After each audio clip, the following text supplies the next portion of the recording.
Magandang hapon po sa inyong lahat. Welcome po kayo sa ating pong Bible class. Magsimula po tayo sa pamamagitan ng panalangin. Aming Ama, kami po ay nagpapasalamat sa iyo sa hapong ito. Kami po ay muling mag-aaral ng inyong mga salita at meron po kaming bagong paksa na tatalakayin sa aming pong Bible class. Tulungan niyo po kami na maging bukas ang aming isipan at ang aming mga puso ay mapagpasakop sa mga katotohanan ng inyong salita. Nawa ang salita po ninyo ang siyang sumukol sa aming mga budhi at hindi po ang salita o opinyon ng tao lamang. Nihiling po namin na samahan niyo po kami at hayaan ng banal na Espiritu ang siyang gumabay sa amin sa buong katotohanan, lalo't patungkol sa mahalagang paksa na ito na aming pag-uusapan. Hiniling po namin ang aming mga kapatiran na wala pa rito, sila po'y dalhin ninyo sa lugar na ito, sa oras na ito, sa aming pong pag-aaral ng inyong mga katotohanan. At hinihiling po namin na huwag nyo lamang kaming hayaang makaunawa, kundi kami po ay mabuhay ayon sa inyong salita. Kami po'y lumago, lumalim sa aming pong pagkakilala sa aming Panginoong Jesucristo at magbago ang aming mga buhay na sasalamin sa mga katotohanan na ito na aming pag-aaralan. Lahat ng ito ay aming dalangin sa pangalan ni Jesus na aming Panginoong aming Panginoon. Amen. Okay, so tayo pong lahat ay tumayo, tayo po ay umawit.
na po tayong maupo. So yung pong inawit natin ay may kinalaman sa ating bagong paksa na pag-uusapan, at ito po ay tungkol sa banal na hapunan or the Lord's Supper. Actually, ito pong Lord's Supper including the okay, welcome po. Okay. Ito pong banal na hapunan kasama yung pagbabautismo sa tubig ay kasama rin sa mga may tuturing nating marka ng isang malusog na iglesia. So kaya minarapat ko na isama ito sa ating talakayan, sa ating Bible class. But I decided to discuss the Lord's Supper with a very particular purpose in mind. And then, syempre, kasama rin po dyan yung ating desire na magkaroon ng reformation sa ating understanding patungkol sa Lord's Supper, sapagkat naniniwala tayo na ang Reformed Church should always be reforming. Okay? So tayo po ay mag-aaral ng salita ng Diyos at kung anong sinasabi nito patungkol sa paksa ng banal na hapunan, at iaangkop natin ang ating practice bilang isang church pagdating sa ano ba ang tinuturo ng Biblia patungkol sa paksa na ito. At ang pinakamainam na pasimula ng ating pag-aaral, of course, is ano nga ba ang sinasabi ng bagong tipan patungkol sa banal na hapunan. So ang ating pong topic will be the New Testament on the Lord's Supper. So ano bang sinasabi ng bagong tipan patungkol sa banal na hapunan? Ang banal na hapunan po is a new covenant institution. Meron po itong pinagkuhanan na historical event sa bayan ng Israel, at yun po yung tinatawag na Passover meal. Alam natin ng kwento ng Passover meal, ito po ay ginanap bilang paggunita sa pagliligtas ng Diyos sa bayan ng Israel mula sa pagiging alipin ng bayan ng Ehipto. At alam natin padala ang Diyos ng maraming mga salot para palayain ni Faraon ang bayan na ito ng Diyos. And eventually, sa kahuli-hulihan ay inutusan ng Diyos ang bayan ng Israel na maghanda para sa bawat pamilya ng isang handog na papatayin, at ang kanyang dugo ay kukuhanin para ipahid sa mga hamba ng kanilang pintuan, sa mga bintana ng kanilang tahanan. Nang sa gayon, pag dumating yung anghel, ay lalagpasan sila. Kaya tinawag po itong Passover. Pag nakita ng anghel na mayroong dugo ng tupa sa kanilang mga tahanan, lalagpasan sila at hindi mamamatay ang panganay na anak na nasa loob ng tahanan na iyon. Ibig lang din sabihin na kahit ikaw ay Israelita, hindi ka exempted doon sa angel of death unless sumunod ka doon sa tagubilin ni Yahweh sa pamamagitan ng propetang si Moises, na gawin mo yung maglagay ka ng dugo doon sa hamba ng pintuan at sa mga bintana na iyong tahanan. Kasi kahit Israelita ka pero hindi ka sumunod, mamamatay din ang panganay na anak sa loob ng iyong tahanan. Pero pag binasa mo yung narrative, yung storya ng Passover, parang sinasabi sa atin na ang bawat Israelita sumunod. Kaya ang buong Israel ay pinalaya ni Faraon sapagat ang lahat ng kanilang mga panganay na anak ay namatay dahil wala silang ginawang pagsunod sa utos o tagubilin ni Yahweh. And from that particular historical event ay nagsimula itong tinatawag nilang Passover meal ng mga Israelita para baliktanawan yung pagpapalaya sa kanila ng Diyos mula sa pagiging alipin ng Ehipto.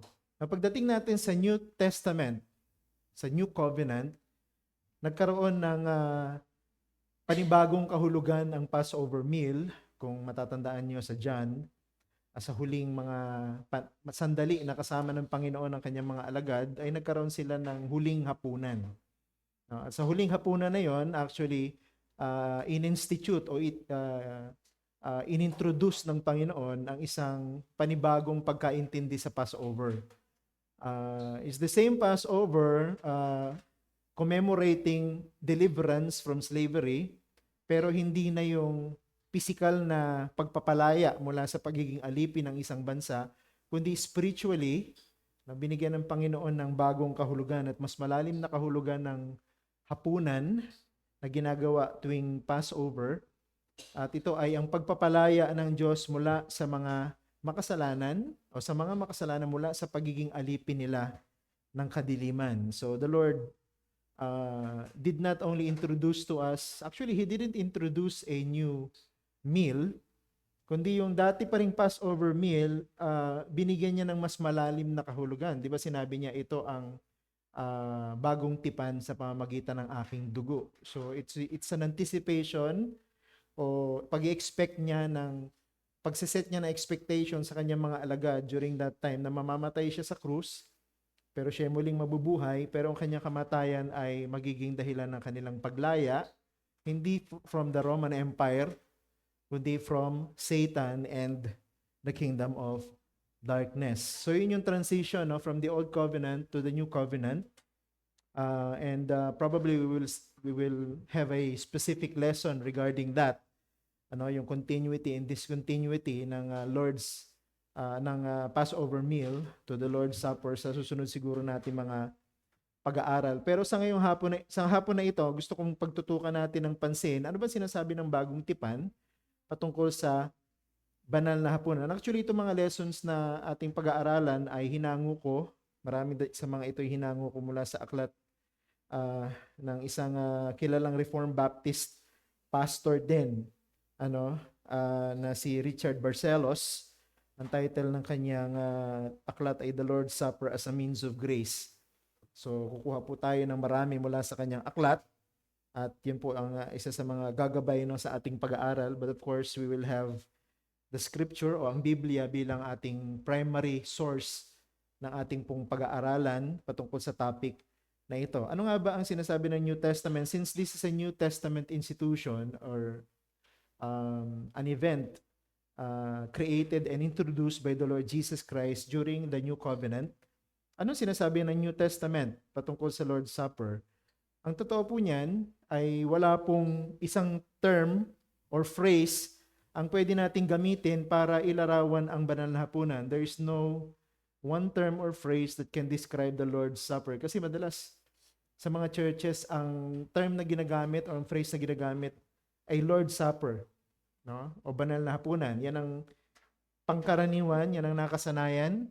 Pero hindi lamang po yan ang termino o mga pananalita na pinakita sa atin ng bagong tipan para tukuyin ang banal na hapunan. Marami pa. At yun po yung pag-aaralan natin sa maikling panahon na ito na ating Bible class. Ano nga bang sinasabi ng bagong tipan? Kasi sa bagong tipan, maraming mga description ang Lord's Supper. At ang bawat description na ito na makikita natin sa bagong tipan ay nagpapakita sa atin ng unique meaning ng banal na hapunan. So bawat phrase, bawat term na pinapakita sa atin sa New Testament introduces a unique meaning to the Lord's Supper. At ang bawat kahulugan na ito may kinalaman sa Panginoon at sa kanyang ginawa para tayong mga makasalanan ay magkaroon ng kapatawaran at kaligtasan. So tingnan natin yung ilan sa mga phrases na ito. Actually, meron po tayong 5 na phrases na titingnan ngayong hapon, hango mula mismo sa bagong tipan na tumutukoy sa banal na hapunan. And we will try to understand ano yung ibig sabihin nito at ano ang implication nito sa atin bilang mga church at may mga members ng church na ito. Kasi tayo ang nagpa-participate sa Lord's Supper. Dapat naintindihan natin bakit may Lord's Supper. Ano ito? Anong kahulugan nito? At ano ang ibig sabihin nito para sa atin at sa ating karanasan. Yung una, the giving of thanks. The giving of thanks. At meron pong 2 passages ako dito na nilagay. Hindi ko nilagay yung verses para buksan natin yung mga Bibles natin. Yung masanay tayo na binabasa natin yung scripture sa screen. So gusto ko magdala tayo ng Bible, hindi man yung book form, kahit yung digital copy, and I would like you to open your Bibles. Hindi na nga matatawag technically na open yan, kasi digital copy, so you, tawag dyan, you open your cell phones to your Bibles. Ganun ba ang tamang term ngayon? Anyway, Matthew chapter 26 verses 26 to 29, yung isa. And then, 1 Corinthians chapter 11, 23 to 26 naman yung pangalawa. Okay, gusto kong basahin natin. No? That's the reason why hindi ko nilagay sa screen yung ating verses. I would like us to read it from the Bible. Okay, pakibasa. Moise, pakibasa mo nga yung Mateo 26, 26 to 29. And then, si Ate Kata, gusto ko magbasa si Ate Kata, 1 Corinthians 11, 23 to 26. Maikli lang naman yung mga passages na yan. Sige, basahin natin. Ito yung unang word, the giving of thanks.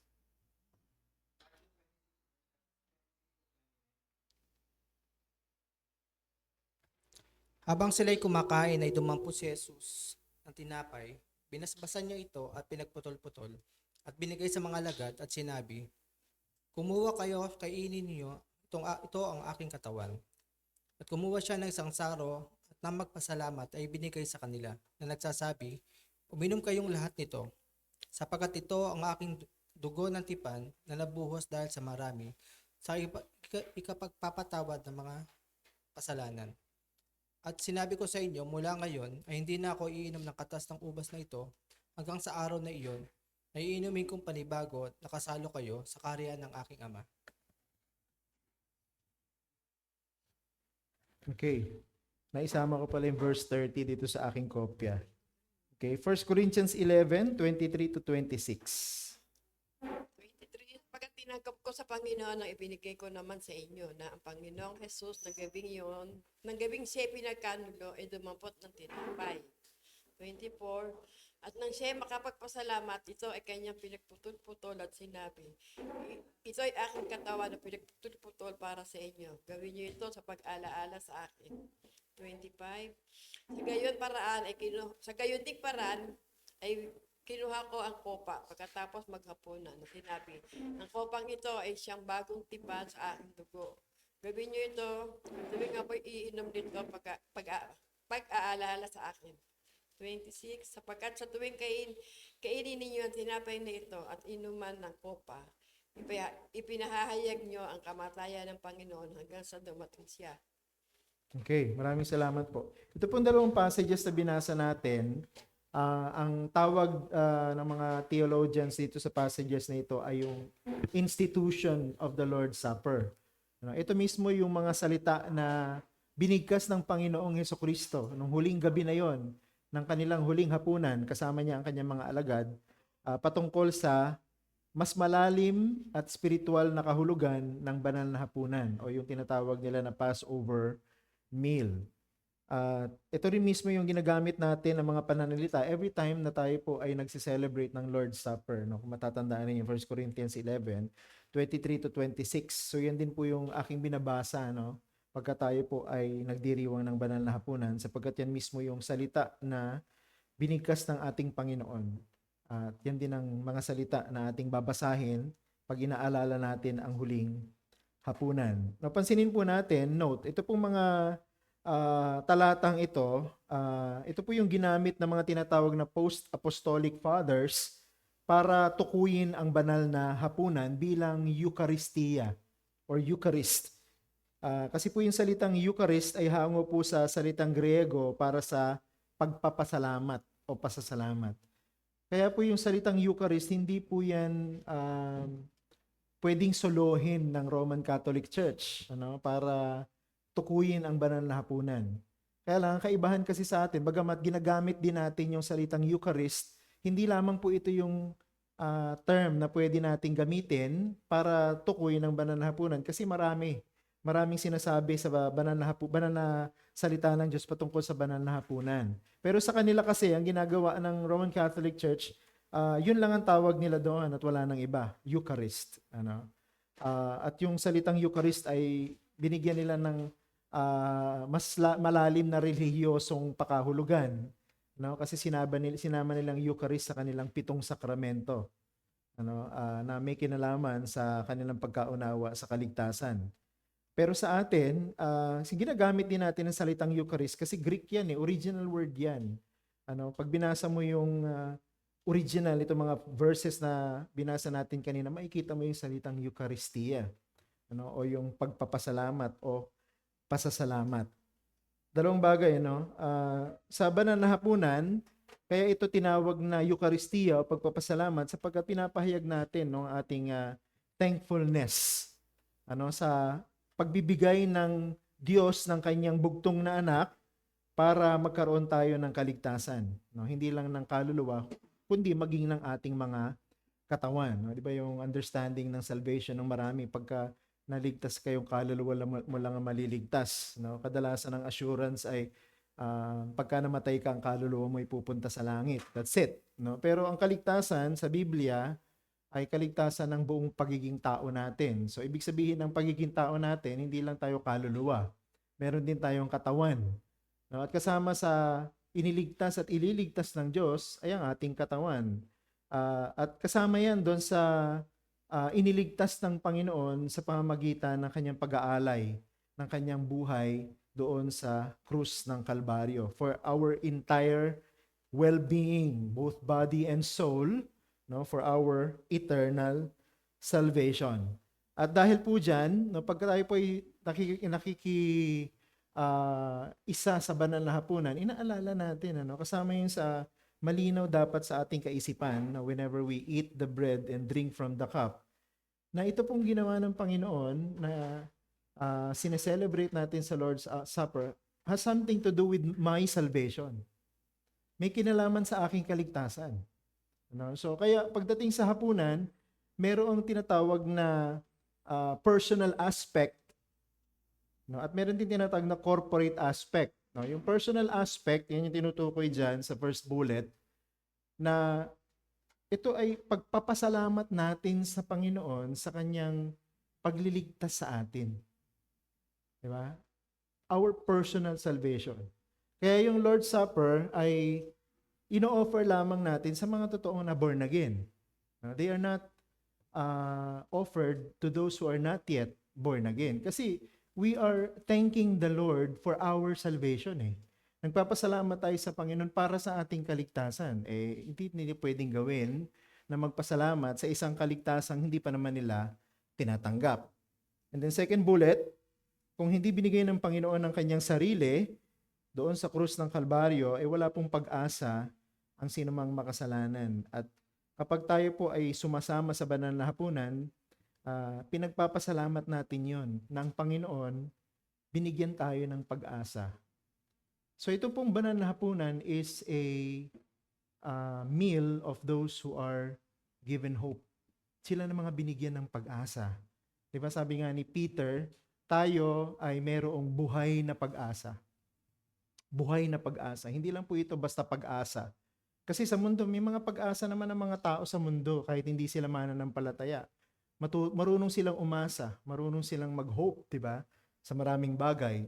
Maasa sila sa future nila, sa kanilang sariling efforts, sa kanilang mga anak, sa kanilang pamilya, sa kanilang business and so on and so forth. Pero hindi yun yung buhay na pag-asa na tinutukoy ni Peter. Ang buhay na pag-asa ay may kinalaman po dito sa sinasabi natin sa bullet number 2, na tayo po bilang mga makasalanan ay binigyan ng Diyos ng pag-asa. Anong pag-asa yon? Pag-asa na hindi lamang po tayo patatawarin ng Diyos o pinatawad ng Diyos sa ating mga kasalanan dahil sa ating pagsampalataya kay Jesus, kundi meron din tayong pag-asa ng buhay na walang hanggan, kapiling ng Panginoong Hesukristo. Diba? So, yun yung pag-asa natin. At hindi lang yan, meron pa tayong tinatawag na eschatological hope. Malalim yung salitang eschatological, pero kung isasali natin sa mas mababaw, ito yung pag-asa ng bagong langit at bagong lupa. Isang bagong langit at isang bagong lupa na walang kasalanan. It's the same earth, but without sin. We cannot imagine what that means, kasi alam natin ay ang mundong puno ng kasalanan. Kaya nga siya hope, di ba? Kaya nga siya pag-asa, sapagkat naniniwala tayo na darating yung araw na yon, na itong mundo na to, aalisin ng Diyos ang kasalanan, at ipamamana sa kanyang mga mananampalataya. Kaya ang point natin dito, the Lord's Supper as thanksgiving is the reason why we celebrate it. Diba kaya pagka ina-announce natin ito sa ating prayer meeting, the Thursday prior to the first Sunday of the month, sinasabi natin, ipagdiriwang natin ang banal na hapunan. We use the word celebrate. Kasi in celebration, kasama din yung element ng thanksgiving. Nagpapasalamat tayo o magpapasalamat tayo sa kaligtasang tinanggap natin. But then again, yan po yung nakikita kong issue sa pagse-celebrate ng Lord's Supper ng once a month lamang. So, ang nangyayari, masyadong limitado yung ating panahon at yung ating pagdiriwang ng kaligtasan na ginawa sa atin ng Panginoon tuwing unang linggo lamang ng bawat buwan. At sa mga susunod na Bible class, pag-aaralan natin ang mga tinuturo ng Biblia patungkol sa frequency ng celebration dapat ng Lord's Supper ng bawat iglesia. But for now, mahalaga na malinaw sa atin na ang banal na hapunan, ang dahilan ay pagdiriwang para sa pagpapasalamat natin sa ating kaligtasang tinamo. Ang pangalawang term na ginagamit sa New Testament para tukuyin ang banal na hapunan is the breaking of bread. The breaking of bread. At meron din pong dalawang passages dito from the book of Acts. Ito po ay historical record din ng early church. At syempre, sino ba ang una nating makakitaan ng practice ng Lord's Supper kundi yung unang church? Yung early church kung tawagin sa church history. Acts chapter 2, verse 42. Nabasa natin kay Wilma. And then Acts chapter 20, verse 7. Pabasa natin kay Gewel. Okay? Acts chapter 2, verse 42 muna.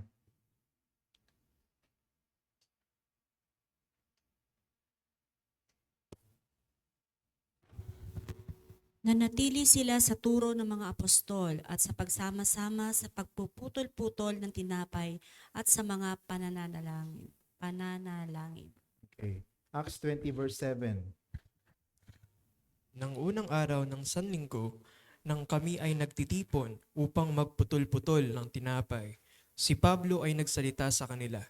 Yamang nagbabalak siya na umalis kinabukasan, nagpatuloy siya sa pagsasalita hanggang hating gabi. Okay, ito po yung dalawang account, Hindi po 'yan magkasama sa iisang lugar at iisang panahon, kundi ito po ay dalawang magkahiwalay na lugar, magkahiwalay na panahon, pero tumutukoy sa parehong banal na hapunan. At dito ang ginamit na term ay pagpuputol-putol ng tinapay.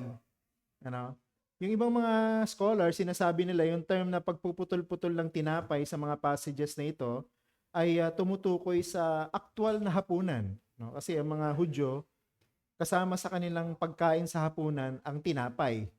At syempre, ang tinapay sa kanila yung malaking tawag dito, masa ng tinapay.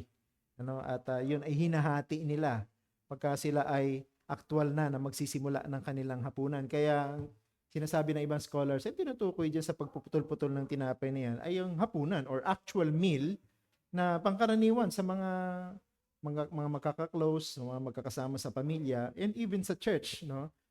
Meron silang tinatawag na love feast o nagdiriwang sila at yun ay dahil sa mahal nila ang isa't isa at kasama sa pagdiriwang nila pagkain. Yun daw ang pinakamainam na paraan ng pag-express ng kanilang love for one another at ng care for one another, and that is sharing a meal.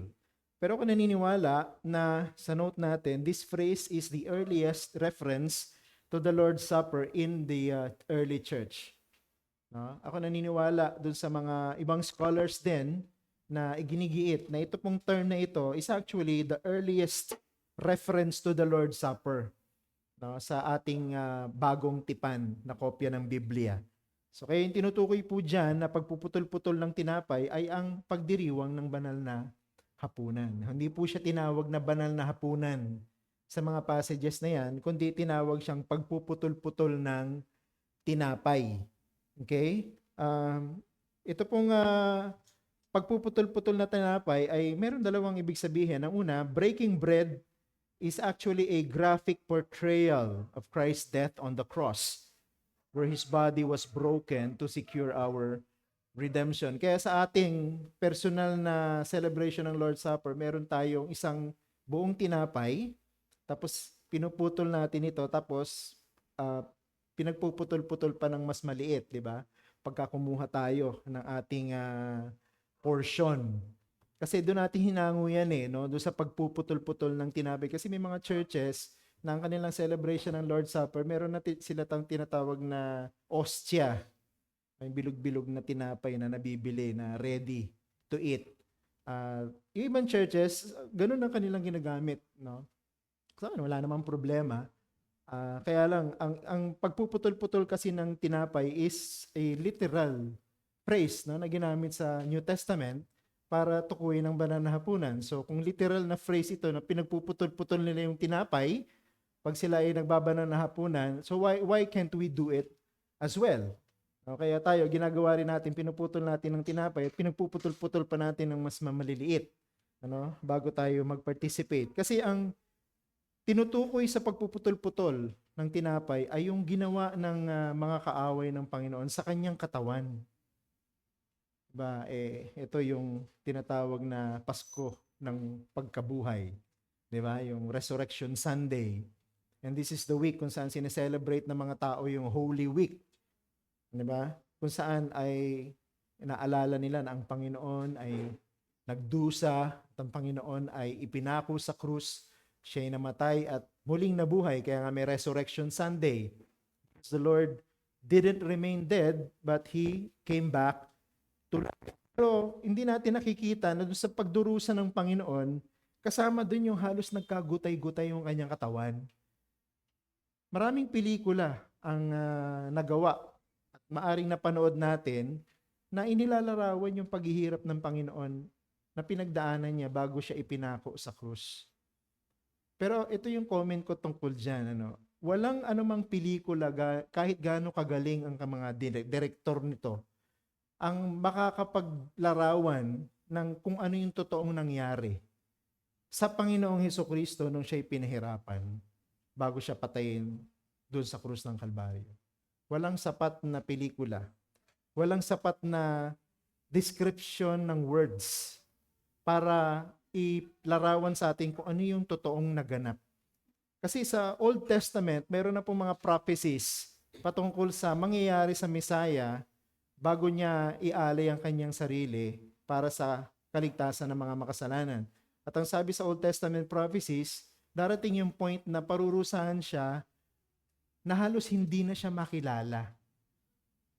So, ibig sabihin, yung dinanas ng katawan ng Panginoong Hesukristo was so horrible na siguro sa pangkaraniwang tao na hindi ipinadala ng Diyos Ama para maging alay doon sa krus ng Kalbaryo, hindi naaabot sa krus Ako ang ibig sabihin. Sa sobrang hirap, imagine yung ginagamit nila na whip, yung panghagupit. Meron po yun sa mga dulo nito na mga matutulis na buto, o kaya mga matutulis na bakal, na pagka hinampas yan sa likod, babaon yan, at pag hinatak nila yan, kasama yung mga laman. Ganun po yung ginamit ng mga Roman centurion sa pagpapahirap sa mga kriminal nung panahon na yan na hinatulan ng kamatayan sa krus. Kasama yung Panginoon doon sa dumanas ng ganung klase ng paghihirap. At imagine kung gaano karaming hagupit ang ginawa ng mga ito sa Panginoong Hesukristo. Kaya yung nakikita natin sa mga pelikula, hindi sapat para ipakita yung hirap at ang term pagkakagutay-gutay ng katawan ng ating Panginoong Hesukristo para lamang bigyan tayo ng kaligtasan. Walang pelikula Unless nandun ka dun sa actual event, dun mo makikita kung gaano kahirap yung pinagdaanan ng Panginoon. Pero pag binasa mo yung kwento sa Biblia, hindi mo makikita yung mga tao na awa, yung mga tao nabagbagan lamdamin. Hindi, yung mga tao nagse-celebrate sila. 'Di ba? Dahil nakikita nila ang Panginoong Hesukristong pinahihirapan dahil inangkin niya na siya yung Mesaya na pinangako sa lumang tipanan at hindi sila naniniwala. So instead na maawa sila, lalo nilang sinabing siya'y pahirapan at ipako sa krus. Nagkagutay-gutay ang katawan ng Panginoon. Pangalawa, when we break bread, we seriously do it as a church and because we remember how the Lord horribly died as our substitute. Tayo dapat yung magbayad ng ating kasalanan. tayo. No? Pero ang ginawa ng Panginoong Jesucristo, siya ang nagbayad ng ating kasalanan para mapatawad tayo ng Diyos. Substitute ang tawag doon. So siya ang pumalit, siya ang kahalili natin ng mga hinirang ng Diyos. Kaya hindi na tayo ang pinarusahan. May pinarusahan para sa atin at may naghirap para sa atin at may namatay para sa atin. Yun ang ibig sabihin ng substitutionary death ng ating Panginoong Jesucristo. And it's an actual death. Totoo namatay ang Panginoon at ang katawan niya ay talagang hindi mo na halos makilala sa pagkakagutay-gutay. No? Kaya nga yung sinasabi ng iba, namatay ang Panginoon dahil naubusan na ng dugo yan. Namatay na ang Panginoon dahil na-dehydrate na yan. Namatay na ang Panginoon kasi nag-malfunction na ang kanyang mga body organs and so on and so forth. Pero hindi eh. Ang sabi ng Biblia, namatay ang Panginoon. Bakit? Sapagkat kusa niyang ibinigay ang kanyang buhay. Ang Panginoon hindi siya biktima nung siya'y namatay sa krus. Ang Panginoon ay namatay bilang kahalili natin. Sinadya niyang ibigay ang kanyang buhay. Diba sabi niya, kaya kong ibigay ang buhay ko, kaya ko rin bawiin. Diba? Hindi siya namatay dahil sa pahirap sa kanya, kundi namatay siya dahil binigay niya yung buhay niya. Kaya umabot ang Panginoon sa krus eh. Siguro kung tayo yun, no? Kahit sinong matipunong lalaki, dumanas lang, baka hindi umabot sa krus. Pero ang Panginoon, umabot siya sa krus. Bakit? Sapagkat dun niya ibibigay ang kanyang buhay, hindi dun sa torture. Kaya hindi namatay ang Panginoon because of the torture na pinagdaanan niya, kundi namatay ang Panginoon dahil binigay niya ng kusa, inalay niya ang kanyang buhay. Pangatlong term, sharing in the blood and body of Christ. So this is another phrase na ginagamit sa New Testament para i-describe sa atin ang banal na hapunan. Isang passage lang, 1 Corinthians 10 verse 16. Okay? Pabasa natin kay Ate Lynn yan. Ate Lynn, 1 Corinthians 10, 16.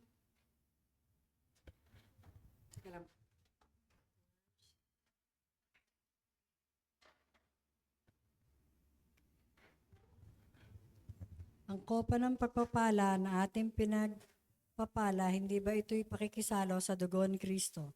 Ang tinapay na ating pinagputol-putol, hindi ba ito'y pakikisalo sa katawan ni Kristo? Yan. Salamat. Kaya naniniwala tayo na yung term na pinagputol-putol na tinapay ay tumutukoy sa banal na hapunan kasi si Apostle Paul mismo dito sa passage na ito, nung tinulat yung Book of Acts, nung nangyari yung mga talata na binasa natin sa Book of Acts, lalo na sa Acts chapter 2, wala pa si Apostle Paul doon, hindi pa siya mananampalataya. Okay, later on pa siya naging mananampalataya patapos mamatay si Esteban, yung unang martir para sa pananampalataya.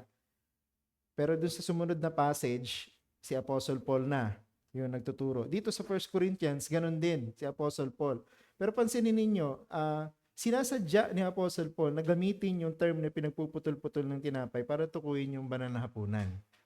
Okay? At dito, meron pa siyang ginamit na phrase, ang kopa ng pagpapala na ating pinagpapala, hindi ba ito'y pakikisalo sa dugo ng Panginoong Jesucristo? And then sa huli, hindi ba't ito'y pakikisalo sa katawan ni Kristo? So tingnan niyo mabuti, no? Hindi lang ito pagpapasalamat, hindi lang pagpuputol-putol ng tinapay, kundi pagsasalo-salo natin sa dugo at sa katawan ng ating Panginoong Jesucristo. So kita niyo yung spiritual significance nito. Malalim ang kahulugan ng banal na hapunan. No? At ang bawat term na ginagamit sa New Testament para ilarawan ng banal na hapunan, may kinalaman sa Panginoon at sa kanyang ginawa para iligtas tayo. Diba? So, ang Panginoon, tungkol sa Panginoon, para sa atin. Tayo ang nakinabang sa ginawa ng Panginoong Jesucristo. Note, the word sharing is in the present tense, which means ito pong ating ginagawa pag banal na hapunan ay hindi lang basta pag-alala sa isang nangyari sa nakaraan, kundi ito ay nangyayaring patuloy sa kasalukuyan. Kaya yung ginamit na tense ng verb na sharing ay present tense. Ibig sabihin, it has a present and ongoing meaning. Yung sharing, yung pagsasalo-salo natin, ay mayroong ongoing and present meaning sa isang mananampalataya. At yan ay nangyayari every time na tayo po ay nakikisalo sa banal na hapunan. We are sharing. Ano yung sinishare natin? Diba? Yun ang tanong. So, dalawang bagay. The Lord's Supper is more than just a memorial, no? Tama. No, the Lord's Supper is more than just a memorial. So, hindi lang nag-share tayo ng memory, no? Dito sa banal na hapunan na, okay, parang pinapaalala sa atin, more than 2,000 years ago, the Lord died on the cross and then He resurrected. Bagamat tama kasama yun eh. No? Hindi ka pwedeng mag-celebrate ng isang event, no, without remembering what happened in the past. No? Kasama po yun. No? Pero hindi lang po yun ang ibig sabihin ng banal na hapunan. May mas malalim na implication, may mas malalim na significance ang banal na hapunan sa Iglesia ng Panginoon. In the Lord's Supper, we share spiritual benefits for our souls. Pagka tayo po, I think nabanggit ko na ito sa isa sa mga Lord's Supper celebration natin, na whenever we are participating, we are also benefiting, we are also getting something from it. Kumbaga tayo totoong kumakain ng tinapay, tayo totoong umiinom ng alak mula sa saro, dahil kinakain natin ang katawan ng Panginoong Jesucristo at iniinom natin ang kanyang dugo. So, kaya nga ang paratang ng mga pagano nung panahon ng early church, dahil naririnig nilang binabanggit yung mga term na ito, ito ang tinapay na katawan ng ating Panginoon, ito ang saro ng may katas ng ubas na dugo ng ating Panginoon. Iniisip ng mga nakakarinig sa kanila mga cannibals yata ito mga Christians eh. Kasi kinakain nila yung laman, tsaka iniinom nila yung dugo.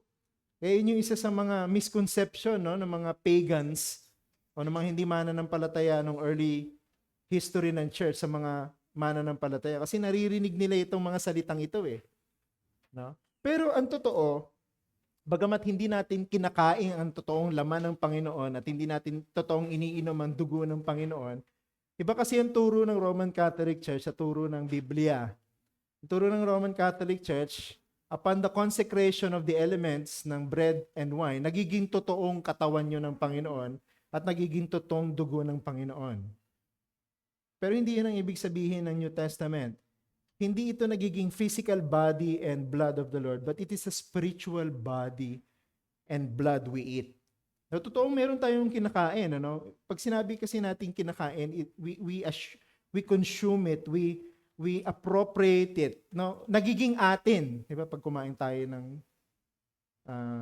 breast chicken, atin 'yon, nagiging atin, nagiging bahagi ng ating katawan, dina-digest natin. No, kukuha natin sustansya and so on and so forth. It's the same idea pagdating sa Lord's Supper. We share spiritual benefits from the Lord. No? Mula sa Panginoon. Nasaan ba ang Panginoon ngayon? Nandun sa langit. So paanong tumatanggap tayo ng benepisyo? Yung lahat ng benepisyo at merit ng ginawa ng Panginoon, yun ang ating tinatanggap pag tayo nakikisalo sa banal na hapunan. Kaya totoong nabubusog dapat ang isang Christian pagka siya sumasama sa banal na hapunan. Nabubusog yung kanyang pananampalataya. Hindi yung tiyan niya. Ano? Kundi nabubusog yung kanyang pananampalataya sapagkat totoong tinatanggap niya sa pamamagitan ng banal na Espiritu ang lahat ng benepisyo ng ginawa ni Jesus at kung sino si Jesus na ating tagapagligtas. Kaya dapat mas magkaroon tayo ng mas malalim na understanding, no? Na meron pala tayong sharing, meron pala tayong pagsasalo-salo. Hindi lang tayo nag-aalala. Totoong inaalala, pero meron talaga tayong benepisyo. Kaya dapat tatanungin natin sarili natin, ang aking bang pananampalataya na busog? Pagkatapos ng banal na hapunan? O dapat meron kayong ganung klase ng, alam niyo, ng meditation. Ano ang tinanggap kong benepisyo?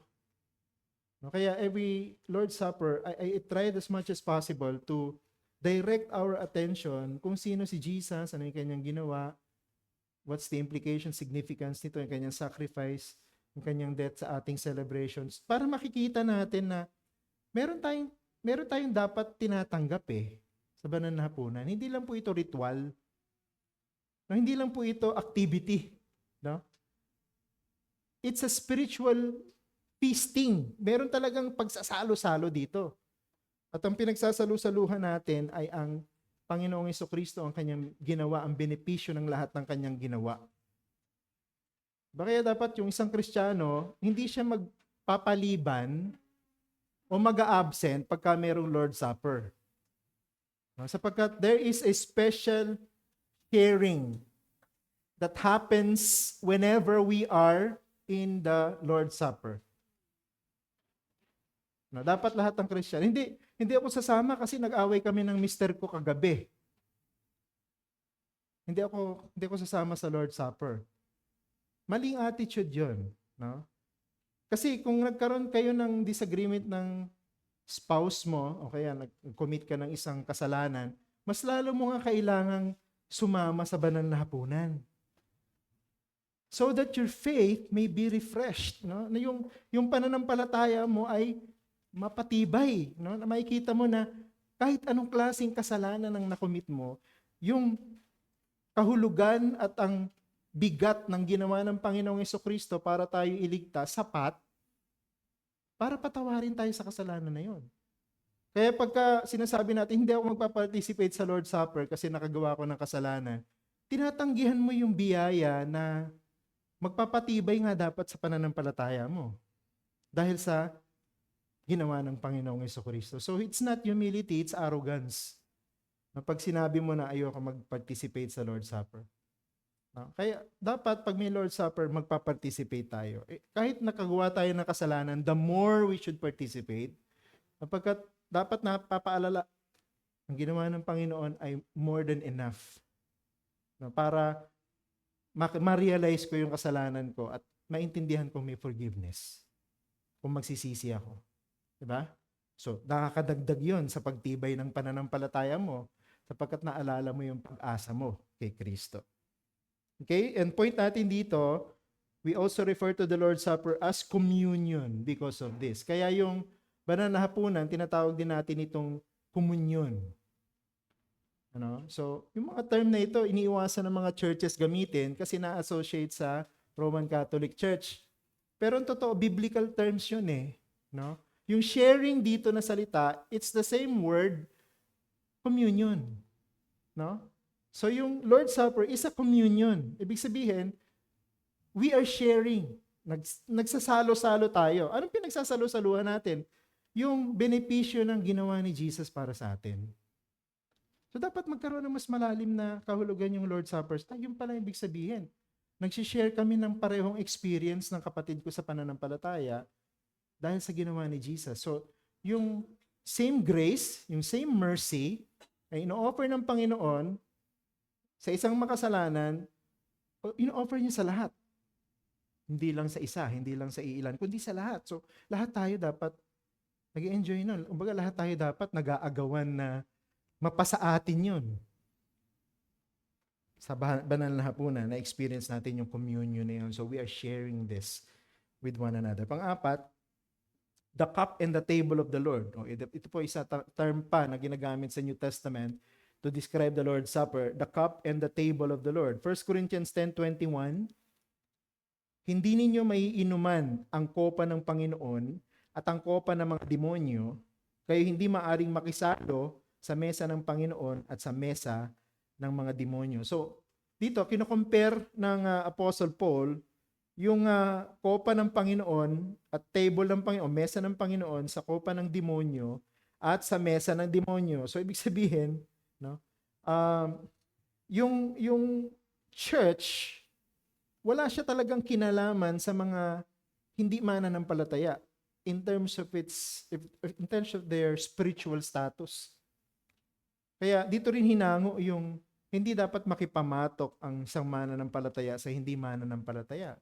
Because we don't share the same experience, no? The same salvation with them.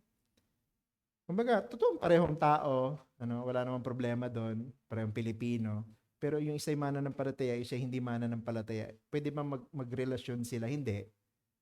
Kasi sinasabi ng Panginoon, hindi pwedeng ang nagsasalo-salo sa mesa at sa kopa ng Panginoon ay magsasalo-salo rin sa kopa at mesa ng demonyo. Nakuha niyo po yung sinasabi ni Apostle Paul. So kung tayo Christian, we should only be sharing with fellow Christians, hindi sa non-Christian. No? Yun yung sinasabi dyan, the cup and the table of the Lord. And besides, the cup and the table belongs to the Lord. So dapat tayo ng mga Christian na pagmamayari ng Panginoon, maging loyal sa Kanya. No? So yan yung note natin dito. No? The Lord's Supper belongs to the Lord. So I think that's the underlying principle behind the phrase, the cup and the table of the Lord. It belongs to the Lord. Yung Lord's Supper, it belongs to the Lord. Hindi sa atin. Hindi tayo ang nasusunod, hindi tayo ang nagdidikta ng kahulugan nito, kundi ang Panginoon ang nagbibigay ng kahulugan. 2 bullet points dito. Number 1, He's instituted it in the past and He presides over it in the present. So pagka meron po tayong banal na hapunan, naalala natin nung nakaraan, sa huling hapunan ng Panginoon kasama yung mga alagad niya, siya yung nag-institute. Ibig sabihin siya yung nagpasimula. Pag tayo naman ngayon sa kasalukuyan na nagbabanal na hapunan, ang Panginoong Jesucristo kasama natin. Siya rin yung nasa gitna ng ating pagdiriwang. So hindi po tayo naglo-Lord Supper kasi lang nakagawian at tradisyon natin yan every first Sunday of the month. Hindi. Pagka tayo po yung nagbabanal na hapunan, the Lord is with us. Kasama natin ang Panginoon. And He is actually the one presiding the Lord's Supper. Secondly, He is the Lord over the table with the cup where all believers participate. No? Pinapakita sa atin na dahil siya ang may-ari ng banal na hapunan, siya yung Panginoon ng lahat ng kasama sa banal na hapunan. Diba? May intindihan na, okay. The cup and the table belongs to the Lord. Kaya ang tinawag the cup and the table of the Lord. Because He is my Lord. Siya ang aking Panginoon. So, again, nire-remind tayo at ang ating pananampalataya na hindi tayo ang may-ari ng ating buhay. Yun yung ibig sabihin ng salitang Panginoon. Siya ang may-ari ng ating buhay.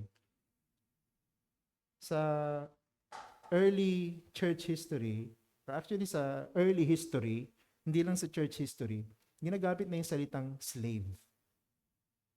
Sa Greek, ang nagamit na salita ay doulos. Servant, slave. Tawag natin yan, alipin. No? Yung salitang alipin ay ginagamit talagang literal sapagkat sila ay pagmamay-ari ng Panginoon. Binibili po kasi yung alipin nun eh. You know? Binibenta yung alipin, binibili. So pagka ikaw ay binili sa halaga ng isang tao, ibig sabihin, siya na ang may-ari sa'yo. Alipin ka niya. At ang ibig sabihin ng pagiging alipin, hindi ikaw masusunod. Kung ano yung gusto ng Panginoon mo, yun ang susundin mo. Kung ano yung utos sa'yo ng Panginoon, yun ang masusunod. Kung anong ayaw ng Panginoon, yun ang hindi mo gagawin. Kung ano makapagpapasaya sa Panginoon mo, yun lamang ang iyong gugustuhin. Yun ang ibig sabihin ng pagiging alipin ng Panginoon ng panahon na yun. And the Lord took that meaning and applied it to Himself and the church. Siya yung Panginoon ng mga mananampalataya.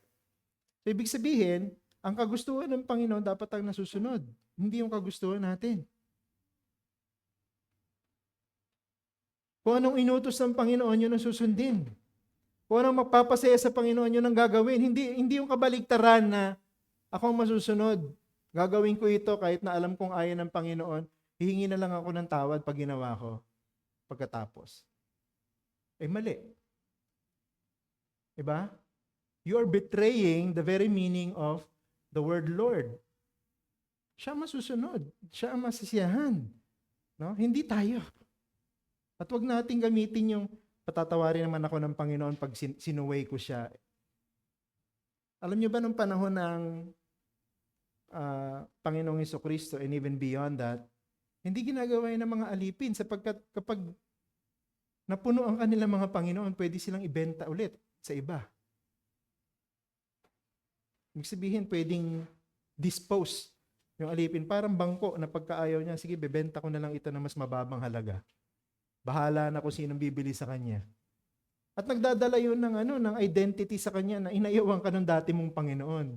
Ibig sabihin may problema ka bilang alipin. Kaya pagka nilagay ka ulit sa marketplace at nakalagay doon na galing ka na sa dating Panginoon, pwedeng hindi ka bilhin. No? Kasi meron ka ng marka na inayawan ka ng dati mong Panginoon. Pero hindi ganun ang ginagawa ng Panginoon sa atin. Talaga napakabait ng Panginoon. Kasi kahit ilang beses na tayong sumuway sa Panginoon, ilang beses na tayong gumawa ng ayaw ng Panginoon, hindi pa rin niya tayo tinataboy palayo, kundi lalo niya tayong nilalapit sa Kanya na sabi niya, handa kitang patawarin, magsisi ka lamang sa iyong kasalanan. Di ba? Siya yung may-ari sa atin. Ano? At pag naglo-Lord Supper tayo, inaalala natin yun. Siya ang aking Panginoon. Hindi ako ang Panginoon ng aking sarili. Siya ang Panginoon. At nararapat lang na ang Panginoon ay maging Panginoon sapagkat niligtas niya tayo. Ang point natin dito, the church must always conduct itself with respect whenever at the Lord's Supper because the Lord is with us. So dapat, kaya hindi ako magpapatawa pagka Lord's Supper. Alam mo yun, para lamang gisingin yung mga tao dahil inaantok na. Walang joke sa Lord's Supper. Bakit? We should conduct ourselves with respect. Because the Lord is with us. Pagka ang Panginoon ay kasama natin, we should be respectful. Diba?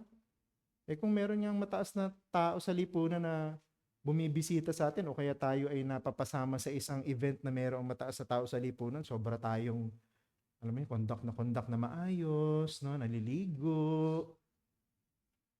Mas lalo sa church dapat. Sapagkat ang kasama natin ay ang Panginoong Hesukristo na nagligtas sa atin. He deserves more respect compared to others na binibigay natin.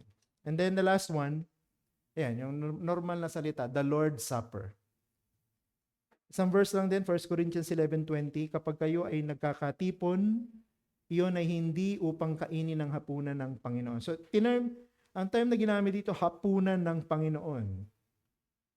Note, the Lord's Supper was a term used after the Lord's resurrection and ascension. So historically, yung term na the Lord's Supper o ang banal na hapunan, ginamit po yan nung ang Panginoon ay nandun na sa langit, wala na dito sa lupa. Di ba, Panginoon namatay, muling nabuhay. Pagkatapos ng kanyang muling pagkabuhay, nanatili lang siya ng ilang araw, 40 days, if I remember it right.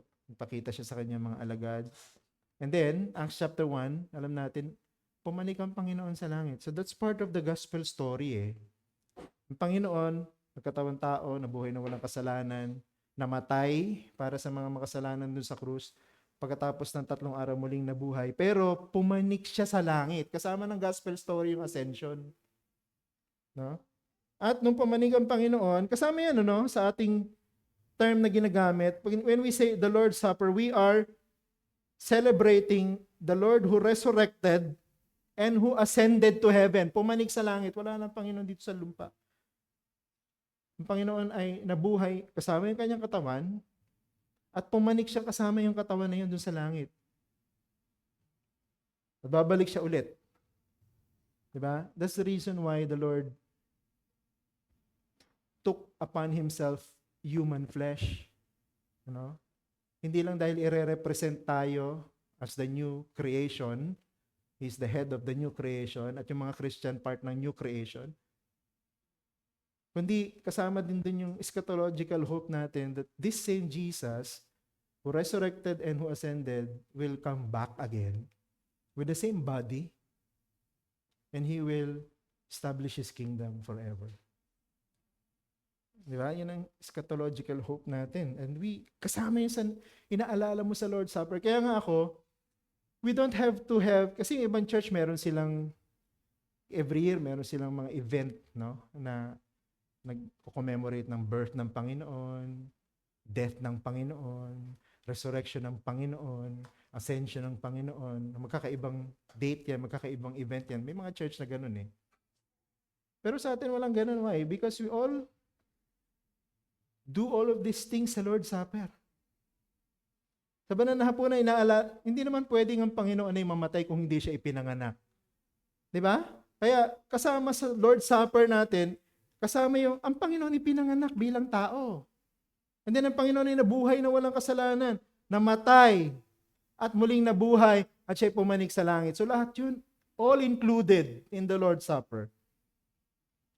2 bullet points. The Lord's Supper does not only belong to the Lord, but it is also about His Lordship. Ang pagiging Lord ng Panginoon ay hindi lang dahil, alam mo yun, sinuko natin yung buhay natin sa Kanya. Diba kaya nga, Lord natin siya eh. We submitted, surrendered our life to Him at siya na yung masusunod. Kundi, ginawa rin ng Panginoon ng lahat ng posible at dapat na dahilan para maging Panginoon siya. Ginawa ng Panginoon lahat.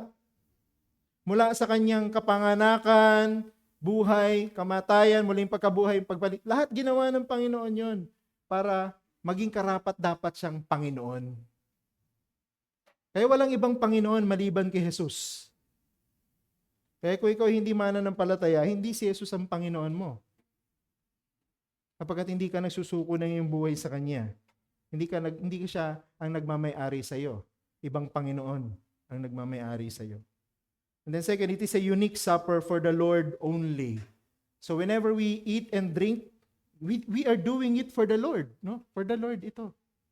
Hindi ito para sa akin lang, kasama yon, but it is for the Lord, para sa Panginoon. Kaya dapat ang mga Christian excited pag may Lord's Supper. Because we will be doing this for the Lord. No? Ang point natin dito, just as not all days are the same because there is only one Lord's Day, so not all suppers are the same because there is only one Lord's Supper. Unique. Ang Lord's Day, Sunday, unique, special. Spend mo na lahat ang gagawin mo ng Monday to Saturday. Pero pag Sunday, dapat sa Panginoon. Kanya yan, kaya nga tinawag na Lord's Day. Ganon din naman sa Lord's Supper. Kanya yan. Kaya nga tinawag na Lord's Supper. So mayroong special and unique meaning ito na hindi po naiintindihan ng mga hindi Christian. Pero tayo, kung Christian tayo, we should not be, alam mo yun, hindi natin dapat pinagsasamantalahan ang mga kahulugan na ito. Na dapat nagpapalalim nga ito sa ating pagkaintindi at sa ating appreciation ng Lord's Supper. Okay, and we will be studying this more sa mga susunod na Bible class. And I hope sa mga susunod nating pagdiriwang ng banal na hapunan ay susundin natin kung ano talaga yung kabuuan ng turo ng Biblia patungkol dito. Meron po ba kayong tanong? Clarification? So hindi lang pala Lord's Supper yung term, no? Na ginamit sa banal na hapunan, sa bagong tipan. Marami palang term. Kaya huwag kayong magugulat bakit ginagamit ng ibang church yung term na yon. Sapagkat nasa Biblia yun. Yung 5 terms na yan na pinag-aralan natin. May tanong kayo? Clarification? Okay, so sige Ate Girlie. Yung parang pag may problema ka tapos parang sasabihin mo sa sarili mo, hindi ka maglo-Lord's Supper. Ngayon ko lang po nalaman na yun po pala ay kasalanan sa Diyos. Hindi po, kasi iniisip natin, hindi, naghahumble ako sa Panginoon kasi nakagawa ako ng kasalanan kaya hindi ako magpa-participate. Hindi eh, it's arrogance. Kumbaga, itong banal na hapunan ay binigay ng Panginoon para sa ikatitibay ng ating pananampalataya. Maraming benepisyo, maraming pakinabang. Tapos tatanggihan mo. So sabihin mo, hindi ako magpa-participate dyan. That's arrogance. Pagyayabang sa Panginoon yun. Tama, kasalanan yun. No? Kasi you are denying yourself, no? the very fountain of grace, no? Yung bukal ng biyaya na sineselebrate natin at nakikita natin sa banal na hapunan. No? So dapat mabago yung pagkaintindi natin sa ganon. At saka din po yung minsan kasi, may member po na, kasi ako po yung nag-ano ng Lord's Supper, bali binibilang ko po yung member. Siyempre yung po mga baso tsaka sa bread. Nakaano na po yung sa member kung 20. Tapos papag po yung iba, may lakad po kasi sila, nagmamadali. Nababawasan po yung sa Lord's Supper kasi sabihin, aalis, hindi muna ako maglo-Lord Supper para nagmamadali. Yun nga po, yun, ngayon ko lang po nalaman na ano pala, yung arrogance sa Panginoon. Kasi bakit mo uunahin yung aalis ka? Tama. Samantalang, ayan na yung Lord Supper. Yung ganyan pong klase ng attitude ay nagre-reflect ng mababaw o kaya ay maling pagkaintindi sa kahalagahan ng banal na hapunan. Kaya nga gusto kong pag-aralan natin ito, no? Itong Lord's Supper sa ating Bible class so that we can understand what it means, no? Na hindi ito basta lang activity na pwede mong samahan kung gusto mo at tanggihan kung ayaw mo. Hindi. Ang Panginoon ang nagsimula nito. At sabi nga, di ba, gagawin natin kainin at inumin ng wine doon sa cup hanggang dumating ang Panginoon. Ibig sabihin, hindi matatapos yan hanggat wala ang Panginoon, no? At ginagawa natin ito actually in anticipation of His return. Kanyang muling pagparito. Kaya nga hindi lang kapanganakan ng Panginoon, buhay, kamatayan, muling pagkabuhay at pagpanig sa langit. Kasama din sa Lord's Supper yung kanyang second coming.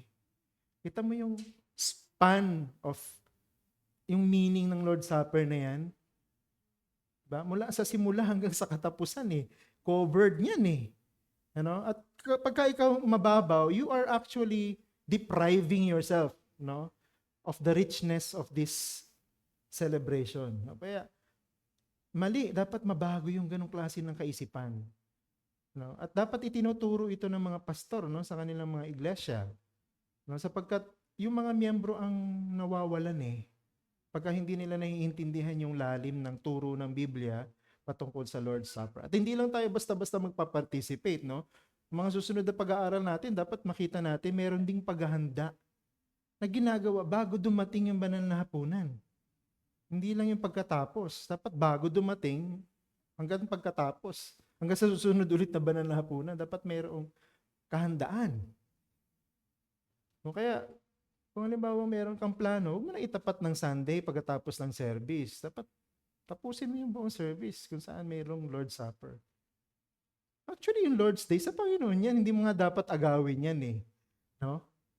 Kung meron ka mang gustong i-appoint, magkita kayo sa gabi pagkatapos na yung Lord's Day. O kaya Saturday. Pero pag Sunday, sa Panginoon ito. Diba? Sa Lord. Lord's Day No? Question pa? So we are studying this not only to understand, but to practice it in a more biblical way in Lord's Supper. Para sa akin, mahalagang-mahalaga ito. No? Ating church. Question pa? Okay, so magpahinga na po tayo. Marami pa naman tayong pag-aaral patungkol dito sa mga susunod pang Bible class. Perhaps you can clarify some other issues na related doon. Okay, so magpahinga muna tayo. 3:30 po ang ating worship service. Maraming salamat po sa inyong pakikinig.